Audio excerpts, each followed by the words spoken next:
दोस्तों, आज मैं बात करने वाला हूँ उत्तर प्रदेश राजनीति की। वही उत्तर प्रदेश जहाँ पर आज मौजूदा सरकार बीजेपी की, वही उत्तर प्रदेश जहाँ पर आज मौजूदा सरकार बीजेपी की है। और आज मैं उस पार्टी की बात करने वाला हूँ जिस पार्टी को कहा जाता है कि उत्तर प्रदेश के अंदर इनका सफाया हो चुका है। उत्तर प्रदेश से इनकी राजनीति खत्म हो चुकी है। उत्तर प्रदेश से इनका पूरी तरीके से खात्मा हो चुका है। आप सोच रहे होंगे किस पार्टी की मैं बात करने वाला हूँ। दरअसल मैं बात करने वाला हूँ बसपा यानी बहुजन समाज पार्टी की। क्या मायावती कमबैक करने वाली है? क्या मायावती सन 2027 विधानसभा चुनाव में सन 2007 को रिपीट करने की तैयारी में है? अब आप सोच रहे होंगे कि ये सवाल क्यों? दरअसल बात सोशल मीडिया की चर्चाओं में है। बसपा की भीड़ की वीडियो खूब वायरल है। इन वीडियो के साथ दावे किए जा रहे हैं कि मायावती जी 9 अक्टूबर को अपनी ताकत दिखाने वाली हैं। दरअसल 9 अक्टूबर को बसपा के मान्य काशीराम जी की पुण्यतिथि है।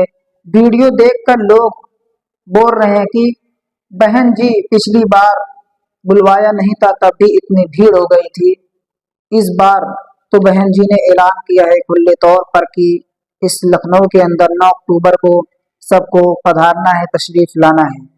दरअसल आपको बताता चलूं कि सन 2022 के अंदर जब चुनाव हुआ था, उस चुनाव में मायावती जी को कोई जीत हासिल नहीं हुई थी। जब लोकसभा का चुनाव हुआ था और उस चुनाव में मायावती जी ने हर विधानसभा में अपने कैंडिडेट को उतारा था, लेकिन वहां से कोई जीत हासिल नहीं हुई थी। मायावती जी को सिर्फ एक विधायक उनको मिले थे। दूसरी बात मैं आपको बताता चलूं, जब लोकसभा का चुनाव हुआ सन 2024 में, तो वहां पर भी मायावती जी ने अपने कैंडिडेट को उतारा था और वहां पर भी उनको कोई जीत नहीं मिली थी। यानी सन 2022 के अंदर एक जीत मिली थी, एक विधायक मिले थे, और उस लोकसभा के अंदर सन 2024 के अंदर उन्हें कोई जीत नहीं मिली थी। उसकी चर्चाओं में उसको लेकर जो राजनीति में उत्तर प्रदेश में माहौल है, गर्म हुआ है, 9 अक्टूबर को लेकर बहुत चर्चाओं में है। क्योंकि आपको पता है कि मायावती जी फिर से वही अपना रोल दिखाना चाहती हैं जो मुख्यमंत्री रहकर दिखाती थी। दोस्तों, 9 अक्टूबर को ऐसा होने वाला है, माननीय काशीराम जी की पुण्यतिथि है, उस पे जनसभा होगी और मायावती जी खुद अगुवाई करेंगी उसकी। और तमाम कार्यकर्ताओं को ये ऐलान किया गया है कि आप खुद आइए और लोगों को लेकर आइए। मायावती जी खुद उसकी अगुवाई करेंगी और सन 2027 और सन 2026 यानी जिला पंचायत के चुनाव को लेकर और सन 2027 विधानसभा चुनाव को लेकर एक रणनीति होगी, एक तैयारी होगी। इस तैयारी को लेकर, इस जनसभा को लेकर सन 2027 में, सन 2026 में एक गर्माहट पैदा होगी। यानी अभी से ही उत्तर प्रदेश के अंदर राजनीति गर्म हो चुकी है। सन 2026 जिला पंचायत को चुनाव को लेकर अगर जिला पंचायत चुनाव में मायावती जी एक अच्छा जीत हासिल करती हैं, एक अच्छा रिजल्ट आप मिलता है, तो वहां से सन 2027 का सफर करना उनको आसान हो जाएगा। मैं आपको बताता चलूं कि अगर मायावती जी के साथ झंडा थाम लिए दलित समाज और उनका दामन थाम लिए, तो शायद यहाँ पर उत्तर प्रदेश के अंदर राजनीति गर्म हो जाएगी। क्यों गर्म हो जाएगी? राजनीति इसलिए गर्म हो जाएगी, दलित समाज मायावती जी को छोड़कर समाजवादी को वोट देता था। अगर दलित समाज फिर से मायावती जी का दामन थामता है, उनका झंडा थामता है, तो सीधा सीधा नुकसान राष्ट्रीय अध्यक्ष अखिलेश यादव जी को होगा। क्योंकि वही अखिलेश यादव जो दलित समाज को यूज करते थे, वही अखिलेश यादव जो मुसलमानों को यूज करते थे।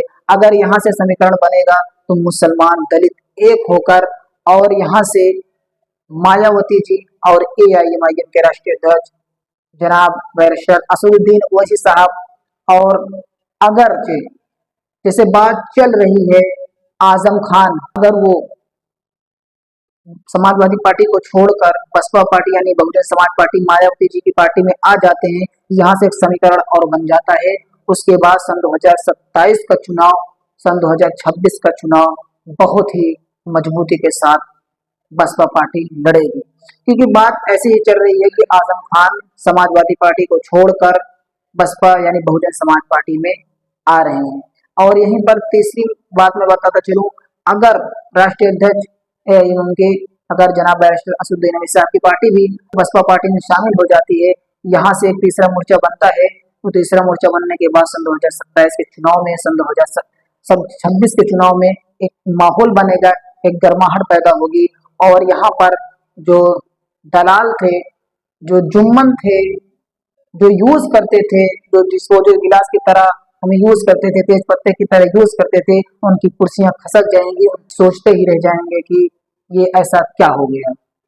तो सन 2026 को चुनाव को लेकर, सन 2027 चुनाव को लेकर आप क्या सोचते हैं? क्या आप सोचते हैं कि उत्तर प्रदेश के अंदर फिर से मायावती जी की सरकार आ जाए?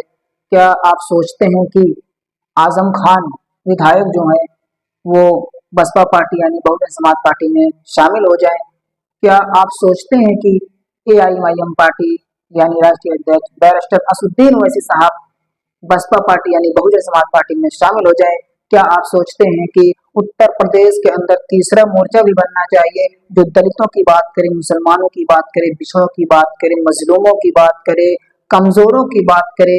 क्या आप इस राय से मुत्तफिक हैं? क्या आप इस राय से सहमत हैं? तो कमेंट बॉक्स में जरूर बताइएगा, अपनी राय जरूर दीजिएगा, क्योंकि जनता का फैसला मुझे जानना है। जनता का फैसला क्या है? उत्तर प्रदेश का फैसला क्या है? उत्तर प्रदेश की जनता का फैसला क्या है? अगर हमारे चैनल में नए हो तो चैनल को सब्सक्राइब करें, वीडियो को शेयर करें। फिर मिलते हैं किसी नेक्स्ट वीडियो में, और 9 अक्टूबर को ध्यान में रखते हुए आपको मैं अपडेट देता रहूंगा बीच बीच में।